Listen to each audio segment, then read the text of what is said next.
translate of ኢብን Ishaq ኢሻቅ Rasul የመጀመሪያ ሲራ Sirata ኢብን Rasulullah ኢሻቅ ነው። ኡፍ by the way ኢብን ይሄ ኢሻቅ ትራንስሌት ይባላል። እንደዚህ አይነት አይደለም። እንደዚህ አይነት መጽሐፍቶች በእስልምና ውስጥ የሉም እና ይሄ እናንተ የምታመጡት ሌሎች ሰዎች ወይ ይህንን ነገር የረሱላችን ሰለላሁ ዐለይሂ ወሰለም ታሪክ ኧረ እባክህ ለማጣመም የተጠቀሙት ሊሆን ይችላል እንጂ ማለት ነው። ትክክለኛ ያፍራል። የነቢያችን ሰለላሁ ዐለይሂ ወሰለም ሲራ ልክ ይላሉ። ፕሊስ እንደዚህ አይነት ያፋረረፉ ፕሊስ እኔን አታታልልም። እዚህ ጋር ያለው 25,000 ሰው አይኑ ያያል። ሲራው የነብይ ሲራ የመጀመሪያው ኢብን ኢሻቅ ነው። እነ ኡስታዞችን ታላላቅ ኡስታዞችህ የጠቀሱትን አሁን ድምፃቸውን ላሰማህ እችላለሁ። ኢብን ኢሻቅ ታላቁ የሲራ እንትን እያሉ የጠቀሱትን ላሰማህ እና ልትዋረድ ትችላለህ። ስለዚህ የለም እኔ ሙስሊም ነኝ። 30 ምናምን ዓመት እስልምና ውስጥ ተወልጄ ያደኩ ሰው አልሰማሁም። ይሄንን አሁን ኢብን ኢሻቅ የምትለውን ሰውዬ ሰምቼ አላውቅም።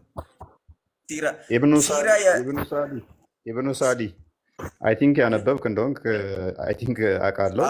ኢብን ኢሳቅ በለው። እሺ ስልኩ ነው። እሺ ኢብን ኢሳቅ ችግር የለም ግን የለም። ኦኬ ኢብኑ ሳዲ ቆይ ጃቢር ኢብን ኢሳቅ የሚባል አለ የለም? አሁን ከራስህ ሙፈሲሮች እንትኖች አስደምጠሃለሁ። ፕላስ ደግሞ የራስህ ጽሁፎችን የኡስታዞቻችሁን ጽሁፎች አሳያለሁ ኢብን ኢሳቅ ማን እንደሆነ። ተረጋጋ። አንድ ነገር ብቻ ልንገርህ። ፕሊስ ተረጋጋ። አማርኛ ሙፈሲሮችን እንትኖችን ኡስታዞችን ከነሱ አሳያለሁ። እንግሊዞችንም ተታዋቂዎች አሳያለሁ። ዝም ብለህ ማለት ነው ያለ እውቀትና ያለ አንድ ነገር በደንብ ሳታውቅ ለምን እንደዚህ ጥላቻ የመነጨውን ታሪክ ምናምን እያመጣ ኧረ በእናትህ አዳምጥ። ጥላቻ እኮ አዲስም አታውቅም እኮ ሐዲስ ሳታውቅ እኮ ነው ወደ ሲራ የገባው። ጃቢር ተመለሰ አንዴ። ጃቢር ኦኬ፣ ይሰማል ጃቢር? እሺ። ኢብን ኢሳቅ የሚባል ሲራ አለ የለም? ሲራ ያው አለ። ኦክስፎርድ ነው የተጻፈውን የተጠቀሰው። ቆይ ኢብን ኢሳቅ ሲራ አለው የለውም? ኢብን ሂሻም ያረመው ያስተካከለው ማለት ነው። አለ የለም? አለ። ወንድም ደግሞ ኢብን ኢሳቅ የሚባል ሲራ 30 ዓመት ሆኖኛል የትም ሰምቼ አላቅም፣ ክርስቲያኖች ናችሁ እንጂ ውሸት ነው፣ እንደዚህ አይነት ሲራ የለም እያለ ነው። ኢብን ኢሳቅ የሚባል የለም እያለ ነው። አሁን ምን አለ መሰለ 30 ዓመት ቆይተን እውቀት ስለ አንድ ነገር እውቀቱ የለንም ማለት 31ኛ ዓመት ላይ እኮ ልናቅ እንችላለን። እሱ አይደለም መመዘኛው። መመዘን ያለብን ነገራቶችን በሚዛኑ ነው፣ በልኩ ነው መሆን ያለበት። መነሻችንን ሁሉ ማስተካከል አለብን ብዬ አስባለሁ። እና እስልምናንም ስንለካ ምናልባት የኔ አየር ሰዓት የሚሰጠኝ ከሆነ እገባለሁ። ይህንን በዚህ ልክ ቢታይ ለማለት ፈልጌ ነው። እሺ ወደ ዋናው እንትናችን ስንመለስ፣ እሺ እናመሰግናለን። አንዳንዴ ሁላችንም ማናቃቸው ነገሮች ይኖራሉ፣ ምናቃቸው ነገሮች ይኖራሉ። ምንም ላይ ፐርፌክት አንሆንም። እውቀት ሂደታዊ እድገት ያለው ነው። እያወቀን ምንድነው ቅዱስ ጳውሎስ እንኳን ሕፃን ሳለሁ እንደ ሕፃን አስብ ነበር ይላል። በኋላ ግን ከፍ እያልክ ስትሄድ እያወቅ እየበሰልክ ትመጣለህ። አንዳንዴ የማታውቁት ነገር ላይ አላቅም ማለትን ልመዱ። ክርስቲያኖችን ብትሆኑ ማታውቁት ነገር ላይ ምላሽ አትስጡ። አይ ይህንን ነገር ጠይቄ እመጣለሁ። አላቅም ማለትን ልመዱ። አላቅም ማለት መሸነፍ ማለት አይደለም። አላቅም ማለት ክፍተት እዚህ ጋር አለብኝ አውቄው ወይንም እርግጠኛ ሆኜ ልምጣ ማለት እንጂ በማታውቁት ነገር ላይ ያንን ሰውዬ አኪዩዝ ማድረግ ውሸታም ነህ ቀጣፊ ምናምን አትበሉ። ነገ የምታምኑ ሰውዬ ያንን ሲነግራችሁ ራሳችሁ ልታፍሩበትም ወይንም አምባችሁ ስትደርሱ ራሳችሁም ልታፍሩበት ስለምችሉ ማለት ነው። ስለዚህ ሁላችንም ማናውቃቸው ብዙ ነገሮች ይኖራሉ። ሁላችንም የምንሳሳትባቸው ይኖራሉ። ግን አኪዩዝ አናድርግ። ካላወቅን አናውቀውም ይሄንን ማለትን እንልመድ እንጂ ውሸታም አንበል። ኤንስ ጃቢር እንኳን ደህና መጣህ ብያለሁኝ። እንኳን ደህና ቆያችሁ። መልካም። እንደ ሀሳብ በመጀመሪያ ሞር እኔ ፎከሴ ምንድነው እሱ ሌሎችን አኪዩዝ የማድረግ የመውቀስ የመቅሰስም ሳይሆን በውሸት ምንድን ነው ፎቅ እያስገነቡኝ ነው። በውሸት እስልምናን የተሳደብኩባቸው ወይንም ደግሞ የሌሉ መረጃዎችን የቀጠፍኩባቸውን ካሉ ሜይ ቢ ብታሳየኝ እና እነኛ ነገሮች በጣም አስቀይመውኛል የምትላቸው ካሉ ይቅርታ ብጠይቅ ሁሉ ደስ ይለኛል። በጣም ጥሩ። እኔ ከመነሻው ልክ ስገባም እንደተናገርኩት በመመዘኛውና በትክክለኛው አግባብ ነው መለካት አለበት ብዬ የማስበው። እኔ አንድን ሰው ፐርሰናል የሆነ ነገር አንስተን ወስደን ከእስልምና ጋር ወይም ከነቢ መሐመድ ሰለላሁ ዐለይሂ ወሰለም ጋር ማያያዙ ይሄ ነገር ትክክል አይደለም ብዬ አስባለሁ። ማለት ለምሳሌ እኔ ጃቢር ነኝ። ጃቢር ዛሬ ላይ ትክክል ያልሆነ ንግግር ቢናገር በዚህ መድረክ ላይ ያው እስልምና ነው ወይም ደግሞ ሙስሊሞች ናቸው ብሎ ሃስቲ ጀነራላይዜሽን ትክክል አይደለም ብዬ አስባለሁ። እና እኔ ሙስሊም ነኝ፣ እንደ እስልምና በመርሆቹ አምናለሁ። ያንንም ደግሞ በህይወቴ ለመተግበር የምጥር አንድ ተራ ሰው ነኝ ማለት ነው። እና አሁን ሰሞኑን ያንተን ንግግር ሲዘዋወር አይቼዋለሁ። ዋሪቨር የትኛውም ሊሆን ይችላል። ዛሬ ላይ ኦንላይን ሳገኘው ግን ገብቻለሁ እና አንድም ከምንጩና ከራስህ ማየትና ማዳመጥ ስለፈለኩኝ ነው ወደዚህ የመጣሁት። ሌላም ደግሞ የምንማማረው ነገር ካለ ከመሰረቱ መታየት ስላለበት ነው።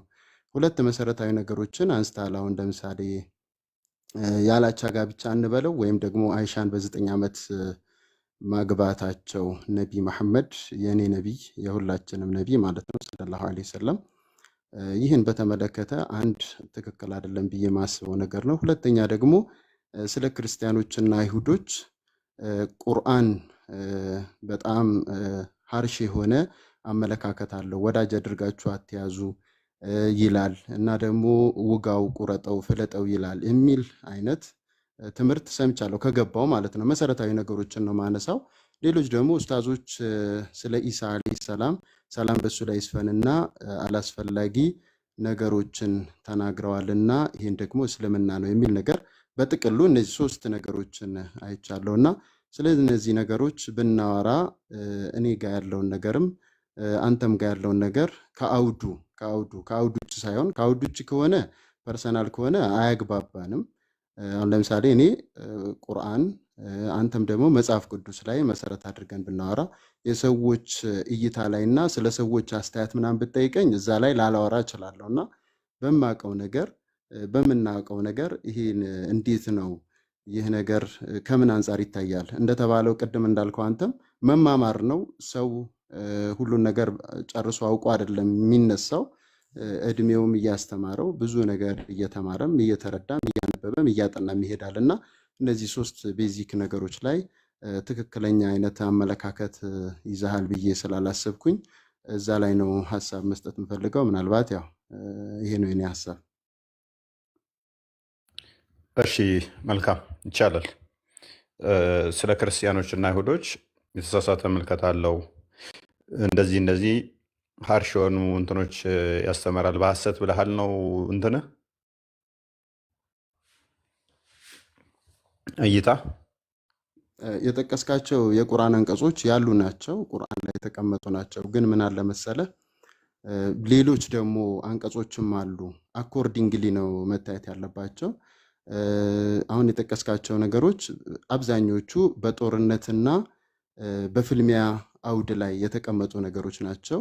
በሌላው ጊዜ ላይ የተቀመጡ ለምሳሌ ግልጽ የቁርአን አንቀጽ አለ። ላ የንሃኩም ላሁ አን ለዚነ ለም ዩቃቲሉኩም ፊዲን፣ በሃይማኖታችሁ ያልተጋደሏችሁ ክርስቲያኖችም ይሁን አይሁዶች ከነሱ ላይ ብትኗኗሩ፣ ብትገበያዩ፣ ብትደጋገፉ፣ ብትሻሻጡ፣ ብትኗኗሩ አይከለክላችሁም አላህ ብሎ የሚጠቅስ ሱረቱል ሙምተሒና ላይ ግልጽ የሆነ የቁርአን አንቀጽ አለ። ለምሳሌ ነው ይህን ያነሳሁት። የአንዱን አውድ ወደ ሌላው እንትን መደረጉ ሌላ ደግሞ አሁን ዛሬ ላይ ራሱ እኔ የገባሁበትን አንዲትን የቁርአን አንቀጽ መሰረት አድርጌ ነው ይቅርታ እሷን ልጨምርልህና ምንድነው ያ አህለል ኪታብ ነው የሚለው። እንደውም የቁርአን አንቀጽ ቁርአን የመጽሐፉ ባለቤቶች ብሎ ነው የሚጠራው በክብር ማለት ነው። የመጽሐፉ ባለቤቶች ማለት አይሁዶችና ክርስቲያኖች ናቸው። ያ አህለል ኪታብ እናንተ የመጽሐፉ ባለቤቶች ሆይ ተዓለው ኢላ ከሊመቲን ወደ አንዲት ቃል ኑ ሰዋኢን በይነና ወበይነኩም በእናንተና በእኛ መካከል ትክክል ወደ ሆነች ቃል ኑ እሷም ምንድናት? አላ ናዕቡደ ኢላላህ ከአላህ ውጪ ሌላን ላናመልክ፣ ወላ የተኺደ ባዕዱና ባዕዳን አርባበን ሚን ዱኒላህ ከፊላችን ከፊሉንም አማልክት አድርጎ ላይዝ ነው ብለህ በላቸው። ፈኢን ተወለው ይህን ጥሪ ደግሞ ካልተቀበሉ አስገድዳቸው አይደለም፣ ስደባቸው አይደለም፣ አንቋሽሻቸውም አይደለም። ፈኢን ተወለው አይ እኛም መንገዳችንን እንይዛለን ካሉ ይሄ ነገር ላይ ካልተስማሙ በጨዋ ደንብ ነው አግባብነት ባለው ጥሪ ነው የሚጣራው። ሱረቱል አንዓም ላይ የተቀመጠ የቁርአን አንቀጽ ቁጥር 54 ላይ ማለት ነው አሁን የምጠቅሰውና ይህን ካልተቀበሉ ፈቁሉ ሸዱ ቢአና ሙስሊሙን እናንተ እኛ ሙስሊሞች መሆናችንን መስክሩ በሏቸው ነው የሚለው ማለት ነው። በሃይማኖት ማስገደድ የለም፣ በአግባብነት ባለው ነገር ነው የሚሆነው ማለት ነው። እሺ ናሲክና መንሱክን ታውቃለህ?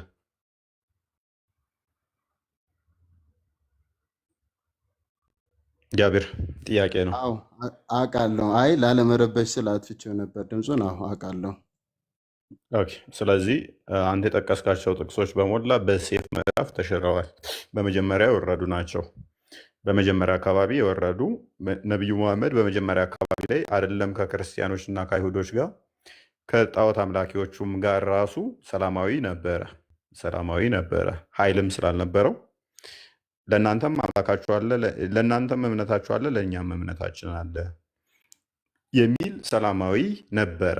በኋላ ግን ኃይል ካገኘ በኋላ ላይ ነገሮች ወደ መዋጋት ይገባል። መዋጋት ከገባ በኋላ ሱራ 9:5 ላይ ሙሽሪኮች እንዲገደሉ ካዘዘ በኋላ 28ኛው አያ ላይ ደግሞ እነሱ ርኩሶች ናቸው ወደ መካ እንኳን እንዳይቀርቡ ያዛል። አንዴ ይቅርታ፣ የመጀመሪያውን ጥያቄ ስለመለስኩልህ አብረህ አያይዘህ እንድታብራራው የምፈልገው ነገር አይ ናሲክና መንሱክ ከሚለው ጋር ተያይዞ ማለት ነው። ናሲኹና መንሱኹን ህግ ከዛም በኋላ የመጡ የእስልምና መስፋፋቶችንም ጠቅሰ በደንብ ማለት ለመግባባት ነው፣ ለሌላ ሳይሆን ፖይንቱ ላይ ስለሆነ ማውራት ያለብን እኔም አንተም እውቀት ጨምረን ነው መውጣት ያለብን ከሚል አንጻር ነው። በጥቅሉ ሳይሆን ስፔሲፊካሊ ይሄ አንቀጽ በዚህ አንቀጽ ተሽሯል። ናሲኽ ማለት የሚሽር ማለት ነው። መንሱኽ ማለት ደግሞ የተሻረ ማለት ነው። እና ይሄ አንቀጽ በዚህ አንቀጽ ተሽሯል የሚለውንም ነገር እዛው አብረህ ብትጠቅሰውና ከዛም በኋላ ለውይይታችን ጥሩ መንፈስ ይኖራል ብዬ አስባለሁ። መልካም ባይዘ 128 ምናምን አካባቢ አንቀጾች ይመስሉኛል በ929 የተሻሩት ወደዛ አካባቢ ናቸው። ቁርጡቢ ያብራራዋል። ለምንድን ነው የተሻሩት? እያንዳንዳቸው አስቀድመው ሰላማዊ የሚመስሉት እምነታችሁ አለ እኛም እምነታችን አለ የሚሉት እንዳለ ይሻራሉ። በዚህኛው የሴፍ ምዕራፍ ወይም ደግሞ 9ኛው ሱረት ተውባ የመጨረሻው እንደሆነ ታውቃለህ ብዬ አስባለሁ። አዎ አይ ስፔሲፊክ አድርገው እፎይ፣ ይቅርታ አሁን ድጋሚ የገባሁት አጥፍቼ ነበር ድምፄንና ይሄ አንቀጽ በዚህ አንቀጽ ተሽሯል። በጠበሪም ይሁን በቁርጡቢ በቡኻሪም ይሁን በሙስሊም በሐዲሶቹ ማለት ነው። ይሄ አንቀጽ በዚህ አንቀጽ ተሽሯል። ስለ ቂታልም ይሁን ስለ ወዳጅነትም ይሁን ስለ ግብይትም ይሁን ስለተለያዩ ህጎች አሉት እና ስፔሲፊክ አድርገህ እንድንማርበትም እንድንረዳውም ማለት ነው። እሺ ሳዘጋው ማይክን ሱረት ተውባ መጨረሻ የወረደ ነው አይደለም?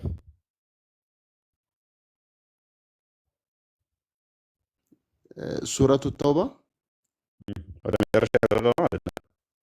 ይኸውልህ በምዕራፍ ቢሆንም በአንቀጽ ራሱ ያ የተሰደረበት መንገድ ቁርአን ማለት ነው። አንዱ አንቀጽ ብቻውን ተነጥሎ ራሱ በኋላና በፊት ሊሆን ይችላል ምዕራፉ ላይ ማለት ነው። የተሰደረበት መንገድ በ23 ዓመት ነው የወረደው ቁርአን። 23ቱ ዓመት ላይ ቁርአን ሲወርድ ለምሳሌ የመጀመሪያ የወረደው ኢቅራእ ነው የመጀመሪያ የወረደው አይደለ? ሱረት ተውባ ነው የወረደው። እኔ የቱ ጋር ተቀመጠ ሱረቱ ተውባ መካ ነው። ውሸት ነው። መክይ እኮ ነው። መዲና ነው። ሱረት ተውባ መዲና ነው።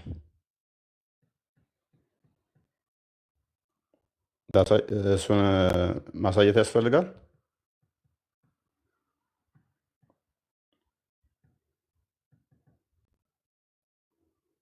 ያው መዲና ብለዋል። አየው አይደለ? ስለዚህ እዛ መዲና የወረዱትንም ላይ ያው እነኛ ምንድነው እሱ በዚህ የሚሻሩ ነው። ነሲክ እንትን የሚለው መንሱክ ወይም የሚሻረው የመጀመሪያው ነው፣ በመጨረሻው በሚመጣው ማለት ነው።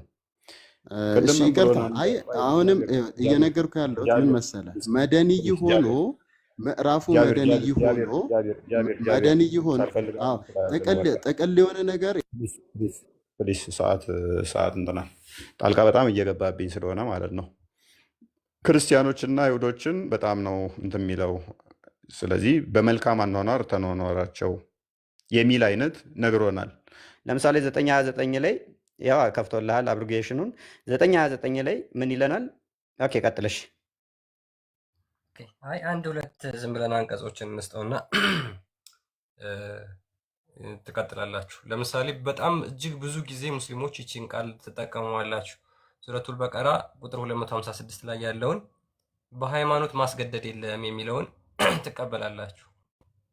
ይህ አንቀጽ የወረደው መካ ነው። ይህ አንቀጽ የወረደው መካ ነው። ስኮላሮቹ ሊቃውንቶቹ ምን ብለዋል? ይሄ was abrogated and the prophet was commanded to fight the people of the book in the surah repentance። ይሄ አንቀጽ ተሽሮ በንስሐ ምዕራፍ ወይም ደግሞ በሱረቱል ተውባ ማለት ነው። በሱ ተሽሮ ሙሐመድ የመጽሐፉ ሰዎችን እንዲዋጋ ትእዛዝ ተሰጥቶታል ይላል። አይተዋል። ይቺ አንቀጽ ይቺ የወረደች አንቀጽ ስለ ሰላም የምትናገር በጣም እጅግ በጣም ተደጋጋሚ የምትናገሯት አንቀጽ ማለት ነው። ይቺ እንኳን ተሽራ በሱራ ሬፒታንስ ተሽራለች ወይም ደግሞ በንስሐ ምዕራፍ ማለት ነው። ምን በሚለው አንደኛ በእነዚህ በሁለት ስፔሲፊካሊ በእነዚህ በሁለት አንቀጾች ነው እንዳለ ስለ ሰላም የሚያወሩት እንትኖች የተሻሩት ማለት ነው።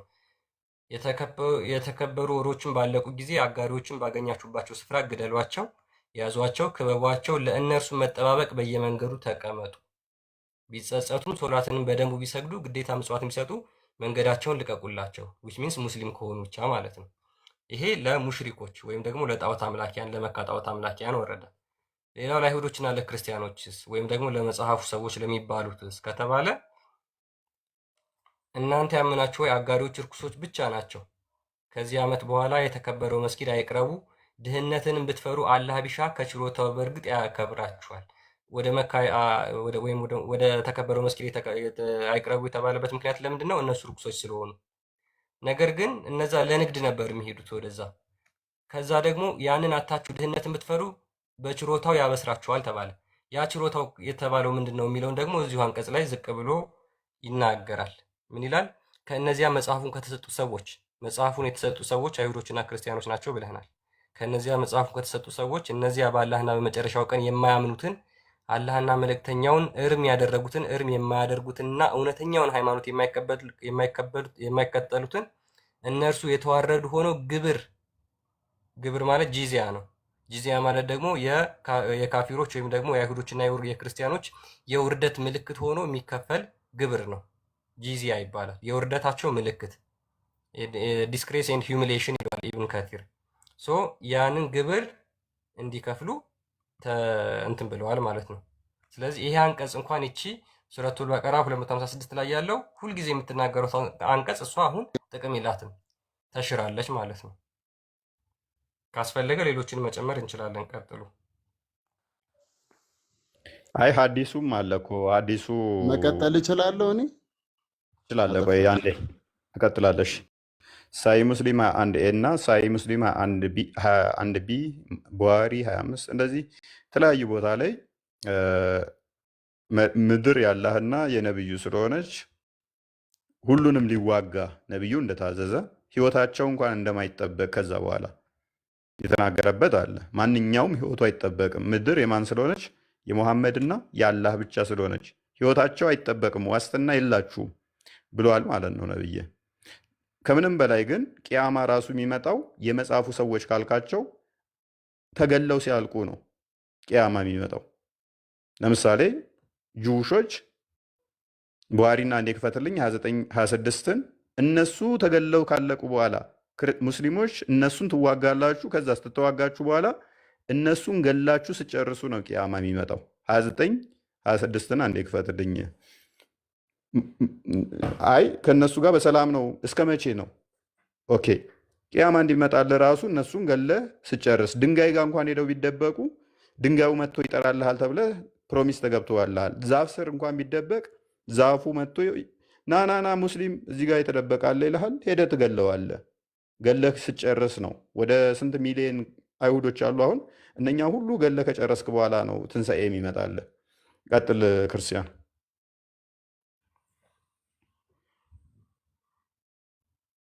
ሚዩት ነህ።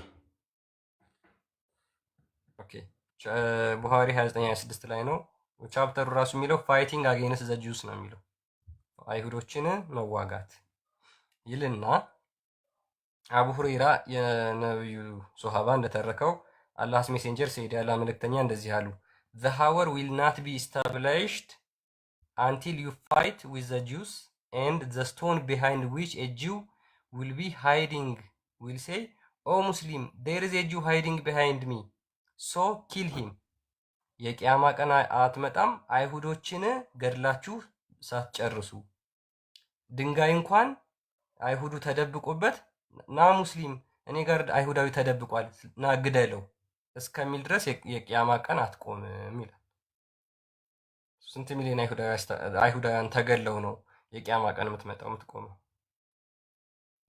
ያ ትንሽ ኮድም አለ። ክርስቲያኖች ደግሞ መስቀል አለ። መስቀሉን ይሰብራል ይላል። መስቀል ያ አንድ ኮድ እድል ነው። ትሰጡኛላችሁ?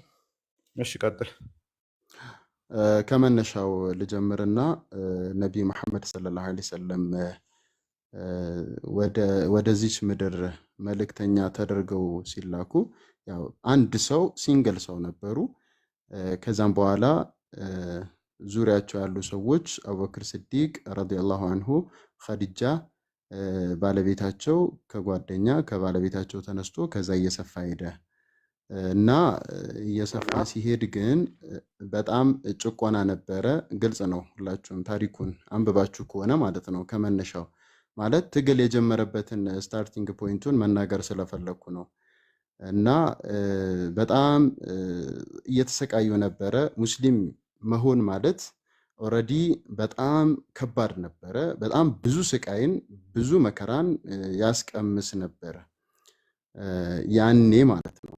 እና በጣም ትንሽ በነበሩ ሰዓት በተለይ በጣም ብዙ ስቃዮችን ገጥሟቸዋል። እንደዛም ሆኖ ደግሞ እየበዙም መጥተው ትልልቅ ሰዎች የሚባሉት ጦረኛ የሚባሉት እነ ዑመር ረዲየላሁ አንሁ እንደዚሁም ደግሞ ሐምዛ በሰለሙ ሰዓት እንጋደላቸው ብለው ሲጠይቁ ስቃዩ ሲበረታ ማለት ነው መገዳደል ወይም ራስን ለማስከበር መከላከል እንኳን ተከልክለው ነበረ። ከሰው ጋር በጥበብ ዳዕዋ ማድረግ ማስተላለፍ ካልሆነ በቀር ተከልክለዋል። እንደውም አንዴ ዑመር ረዲየላሁ አንሁ ምንድነው የጠየቃቸው? ለምንድን ነው የያዝነው ነገር እውነት አይደለም ወይ? ለምንድን ነው ማንጋደል? ለምንድን ነው ማይፈቀድልን የሚል ነገር ራሳችን ለምንድን ነው ማንከላከለው? ቢላል ኢብኑ ረባህ ኢትዮጵያዊ ነው፣ ሀበሻ ነው።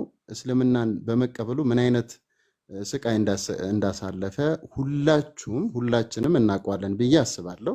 ኢትዮጵያዊው ሀበሻዊው ሰሃባ ማለት ነው። እና ይሄ ሁሉ በሚሆንበት ሰዓት ግን ምንም አይነት የመከላከል እንኳን እርምጃ እንዳይወስዱ ተከልክለው ነበረ። ከዛ በኋላ የመጣ ምንድነው? ኡዚነ ሊለዚነ ዩቃተሉነ ቢአነሁም ዙሊሙ ነው የመጀመሪያው ማለት ነው። ይህ ስለመገዳደል ለማስገደድ አይደለም። ኢቨን ትግሉ ራሱ የተፈቀደው ምንድነው የሚለው በግልጽ ነው ምነግራችሁ፣ እድሉንም ስላገኘው ዛሬ ማለት ነው። ምንድነው? ኡዚነ ሊለዚነ ዩቃተሉነ ነው ተፈቀደላቸው። ለነማን? ለሚገድሉት አይደለም ለሚጋደሉት። ምን ስለሆኑ? ቢአነሁም ዙሊሙ እነሱ ስለተበደሉ ራሳቸውን ለመከላከል ለሚጋደሉት ተፈቀደላቸው። የመጀመሪያ ጂሃድ የተጀመረው ራስን በመከላከል ላይ መሰረት ያደረገ ነው ማለት ነው። ስለ እውነታው ስለሆነ የምናወራውና ከዚህ በኋላ የነበረው ደግሞ ምን አይነት ትግል ነው? የግድ የጦርነት አለመግባባትም ስለሆነ ጦርነት ደግሞ ያው ጸባይ የለውም ይታወቃል። ማለት ጠላት ፊት ለፊት ከተጋጠመ በኋላ ማድረግ ያለበትን ሁሉ ሊያደርግ ይችላል ማለት ነው። እና ይሄ ነው መነሻው ማለት ነው። ሌላው ምንድነው? እስልምና ሀቅ ሁለት ነው ሶስት ነው የሚል ነገር የለውም፣ አንድ ነው። ቆይ ሁላችሁም ቆይ ቆይ ቆይ ክርስቲያን የሆነም ቆይ ቆይ ቆይ ቆይ ወደዛ ከመሄዳችን በፊት ብዙ ያነሳቸው ስላሉ ጀስ ራስን መከላከል ስላስመሰልካቸው እውነት ለመናገር ጃቢር ምስማማበት ፖይንት አለ። ቅድምም ብያለሁ። ሙሐመድ በመነሳቱ በመካ አካባቢ በነበረበት ሰዓት ሲነሳ ጭቆና ይደርስበት ይሰደብ ነበር ወይ? ያ ምክንያቱም ብቻውን ነበረ። ከዛ እንትና ነች ያመነችው ከድጃ ነች።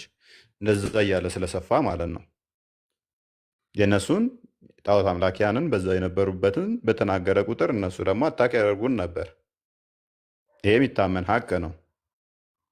ቁጥር ከጨመረ በኋላ ኃይሉ ከበዛ በኋላ ለምሳሌ ሮምን ሄዶ ለመያዝ ራሱን ሄደው እንጂ እነሱ አይደለም የመጡበት።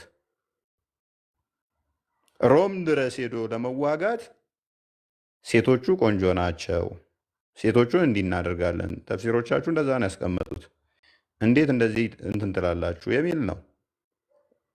ስንት ጦርነት ነው ያካሄደው ነቢዩ መሐመድ በህይወት በነበረበት ሰዓት?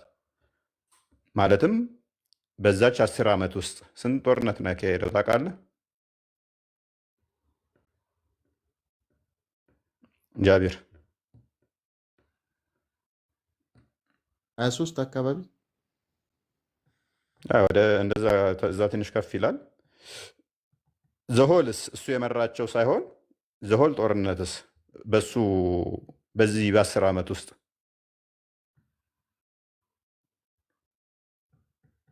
አላውቅም። ከ80 እስከ 100 ነው የሚገመተው። ከ80 እስከ 100 ጦርነቶች ተካሂደዋል በ10 ዓመታት ውስጥ ማለት ነው። እንግዲህ ምን አይነት ሰላም ካለው ጦርነቶቹ እንግዲህ የት ሀገር ድረስ ማለት ነው ሮም እየሄደ ዊችዝ እነኚህ ከ80 ምናምን በላይ እስከ 100 የተባለው እንዴት ነው? ጦርነቱን እሱ ያልመራቸው ማለት ነው። እሱ ያልመራቸው ሰሃባዎቹ የመሩት ማለት ነው። ካሊፋዎቹ ግን የመሩት ባጭሩ ማለት ነው። አንዴ ቆይ ይቅርታ አንዴ ፎይ አንዴ ማለት እስልምና ቆይ አንዴ ቆይ እሱ የመራቸው ነው። 20 ምናምኖቹ እሱ የመራቸው ቀጥታ ከፊት ሆኖ የመራቸው፣ እነኛን ደግሞ እሱ ከኋላ ሆኖ ሰሃባዎቹ እንዲመሩ ያደረገበት ወደ 100 በ10 ዓመታት ውስጥ። የጦርነቱ መንስኤዎችን ስታዩ ሮምን ሄዶ ለመያዝ ለምሳሌ ሴቶቻችሁ ቆንጆ ናቸው እና ሴቶቻቸውን እንደዚህ እንማርክ የሚል በማጓጓያ ነው ሄደው የወጓቸው ማለት ነው። አይደለም። ስለዚህ ይኸውልህ በማስረጃ እየጠቀስን ቢሆን አይሻልም? እፎይ ማስረጃ እየጠቀስን ማለቴ በቁርአን ነው የጀመርነው አይደለ? የቁርአን አንቀጽ እዚህ ጋር እንዲህ ቀደም እንደጀመርነው ማለት ነው። አሁን ክርስቲያንም እንዳቀረበልን ያቀረበልን ነገር አለ መነሻ የሚሆን ማለት ይሄ በዚህ እንዲሆነ እስልምና የተስፋፋው በሰይፍ ነው የሚል አንድ ርዕስ መያዝ ካለበት እዛ ላይ መነጋገር ነው። ወደ ኢንዶኔዥያ የትኛው ወደ ማሌዥያ የትኛው ጦር ስለዘመተ ነው ይሄ ሁሉ በቢሊየን የሚቆጠር ተስፋፋ ብለን ብንል እኮ እዚሁ ጋር እናገኘዋለን እኮ መልሱን። እዛ ከሆነ ማለት ነው ጦርነቶቹን እንውሰድ፣ የሞተውን የተገደለውንም መውሰድ እንችላለን። በዛ ፖይንቱ ላይ ብናወራ የተሻለ ይመስለኛል። በቃ እሺ። ነብይህ ሰዎች ሁሉ ላኢላሃ ኢለላህ እንዲሉ በሱም ነብይነት እንዲያምኑ እንዲጋደላቸው ታዟል? አልታዘዘም?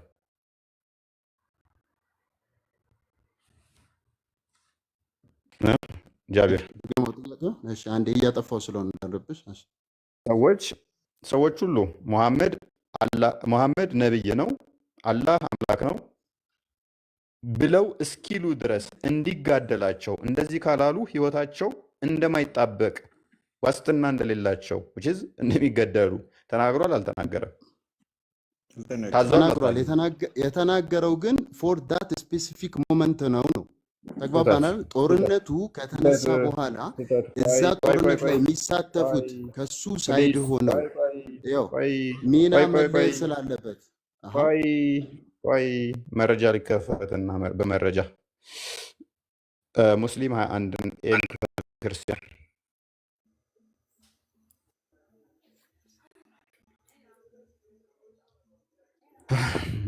ሰዓት ሄዶብናል። እናይና እንጨርሳለን። ሙራድ አንድ የሚዩት አድርግ።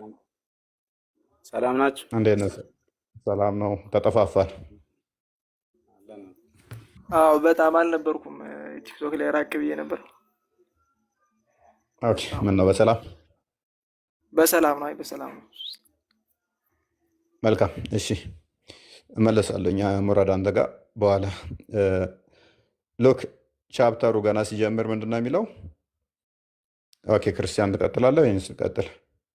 ዘ ኮማንድ ቱ ፋይት ዘ ፒፕል አንቲል they say ላ ኢላ ኢለላህ ሙሐመድ ረሱሉላህ and establish salat and pay the zakat and believe in everything that the prophet sallallahu alaihi wasallam ምናምን ነገር brought. Whoever does that, his life and his wealth are protected except by his right.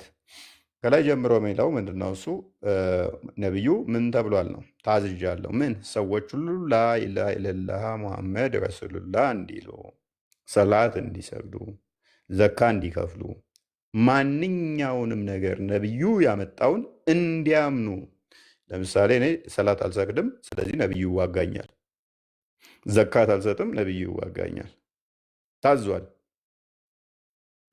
ማንኛውም ነገር ነቢዩ ባመጣው እስኪያምኑ ድረስ እንድዋጋቸው ታዝዣለሁ። ቀጥል። ከዛስ whoever does that, his life and his wealth are protected.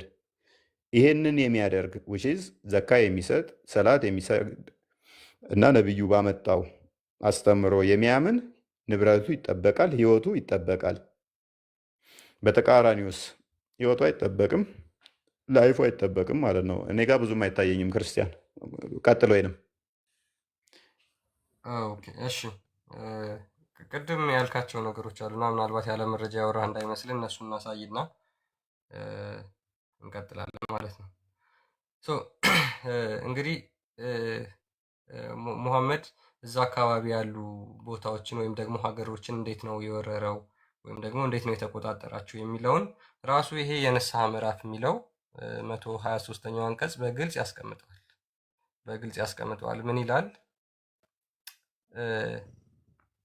እናንተ ያመናችሁ ሆይ እነዚያ በአቅራቢያችሁ ያሉትን ከሃዲዎች ተዋጉ፣ ከእናንተም ብርታት ያገኙ አላህንም ከሚጠነቀቁ ጋራ መሆኑን እወቁ ይላል። ምን አለ? በአቅራቢያዎቻችሁ ያሉትን ተዋጉ። እነዚህ በአቅራቢያዎቻቸው ያሉ ተዋጊዎች እነማን ናቸው የሚለውን ደግሞ የእስልምና ትልቁ ሊቅ ወይም ደግሞ ስኮላር ኢብኑ ከሲር ምን ብሎ ይነግረናል? the order of jihad against the disbeliever the closest than the farthest area እንዲዋጋ ጂሃድ እንዲፈጽም የታዘዘው አስቀድሞ በቅርብ ርቀት ላይ ያሉትን ሙሽሪኮች፣ ከዛ ደግሞ እነሱን ከጨረሱ በኋላ ፈርዘስት ቦታ ላይ ሄደው እንዲዋጉ ታዟል። እነማ? እነ ሮም ማለት ነው። ምን ይላል? አላህ ኮማንድ